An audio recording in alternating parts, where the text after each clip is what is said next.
Let's read now Leviticus 27. And all the tithe of the land, whether of the seed of the land or of the fruit of the tree, is the Lord's. It is holy unto the Lord. And if any man will at all redeem aught of his tithes, he shall add thereunto, or shall add thereto the fifth part thereof. And concerning the tithe of the herd or of the flock, even of whatsoever passes under the rod, the tenth shall be holy unto the Lord. So here we're seeing that the tithe is of the land, whether it's the seed of the land, the fruit of the tree, or it's the tithe of the herd, or of the flock, or whatever passeth under the rod. Okay, let's read Deuteronomy 12, starting at 17. Thou mayest not eat within thy gates the tithe of thy corn, or of thy wine, or of thy oil, or the firstlings of thy herds, or of thy flock, nor any of thy vows which thou vowest, nor thy freewill offerings, or heave offering of thine hand. But thou must eat them before the Lord thy God in the place which the Lord thy God shall choose, thou and thy son and thy daughter and thy manservant and thy maidservant and the Levite that is within thy gates. And thou shalt rejoice before the Lord thy God in all that thou puttest thine hands unto. This is almost sounding like they bring the tithe to, well, the place that the Lord chooses, and then they have a big feast there, kind of like a big community gathering. I'd imagine that there'd be so much food from everybody having just 1/10 of their crops that there wouldn't be enough poor people to eat it all. So they have like one big feast before the Lord, maybe even like a church's potluck dinner or something. This would be like a big community event, maybe, bigger than that, maybe like a city parade or something. Anyway, it's a big celebration. Now we look right over here. Thou mayest not eat within thy gates. So there's a place you can't eat. It's inside your own gates. Thou must eat them before the Lord thy God in a place which the Lord thy God shall choose. So at some point, God's going to choose a place. You take your tithes to this place and you eat them there. If for some reason it's too much for you to carry or transport, you can sell what your tithe is, but when you get to this place where the Lord chooses, you have to add the fifth part to it also. We see right here, he shall add thereto the fifth part thereof. So what happens here, if you have to take your tithe to Jerusalem,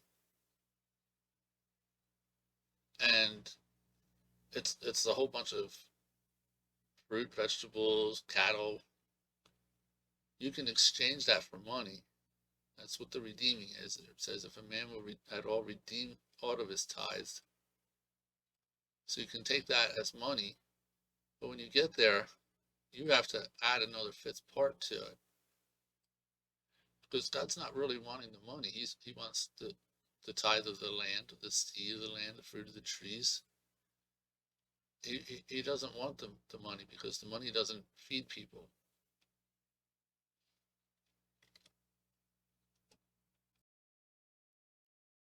Okay, let's read Numbers 18 now.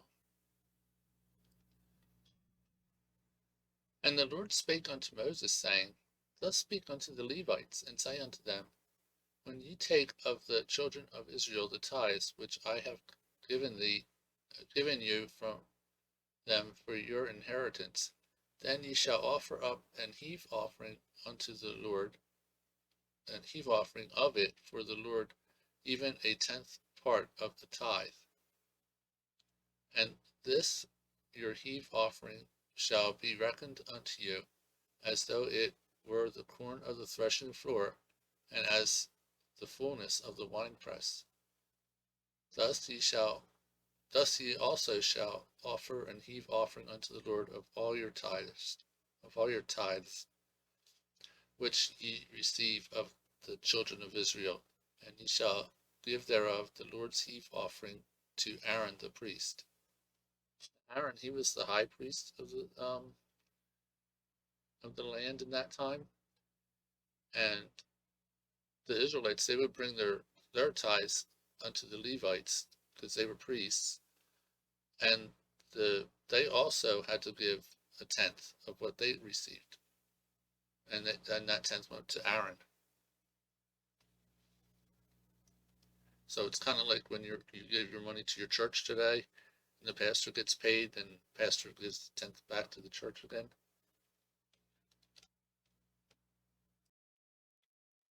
Deuteronomy 14 gets a little more into this. Starting in verse 22, thou shalt truly tithe all the increase of thy seed that the field bringeth forth year by year. So this is an annual thing that happens every year. And thou shalt eat before the Lord thy God in the place which he shall choose to place his name there. The tithe of the corn, the tithe of thy wine, and of thine oil, and of the firstlings of thy herds and of thy flocks, that thou mayest learn to fear the Lord thy God always. Since it happens annually, it's kind of like maybe a Thanksgiving dinner.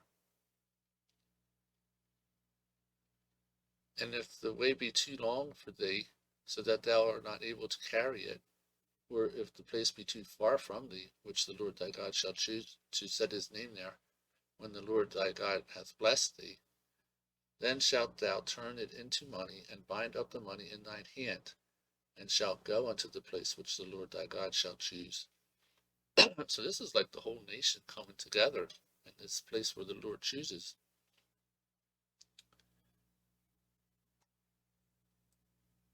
And thou shalt bestow that money for whatsoever thy soul lusteth after, for oxen, or for sheep, or for wine, or for strong drink, or for whatsoever thy soul desireth.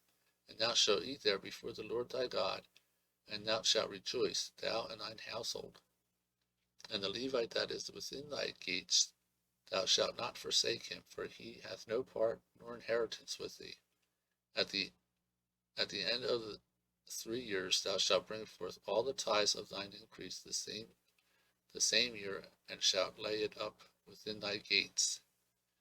And the Levite, because he hath no part nor inheritance with thee, and the stranger, and the fatherless, and the widow, which are within thy gates, shall come and shall eat and be satisfied, that the Lord thy God may bless thee in all the work of thine hand which thou doest.